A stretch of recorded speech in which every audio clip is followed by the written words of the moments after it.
Selon les premiers éléments de l'enquête, deux hommes de 19 et 22 ans se seraient rendus au domicile d'Eva Bourseau. Selon leur déclaration, ils auraient fumé comme à leur habitude des stupéfiants ensemble, notamment du speed et de l'atropine. Depuis plusieurs mois, comme eux, la jeune femme se livrait à un trafic de drogue pour le compte d'un étudiant de 23 ans. À cette occasion, elle aurait contracté une dette de 6 000 € envers lui.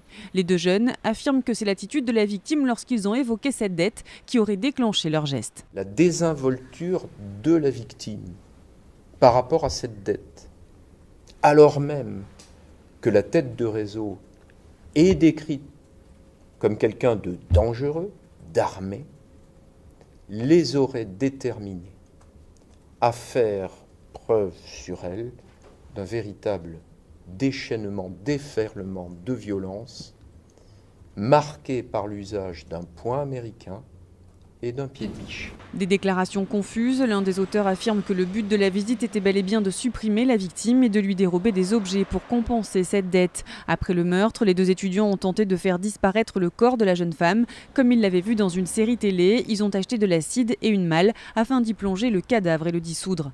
Le jeune à la tête du réseau est en école de commerce, les auteurs du meurtre étudiants en maths sup, des profils très surprenants dans ce genre d'affaires. Il y a un terrible décalage entre la personnalité de ces jeunes, et notamment de mon client, qui est un étudiant normal et très bien inséré. Et ils étaient dans un monde virtuel. En tout, 3 hommes et une femme ont été interpellés.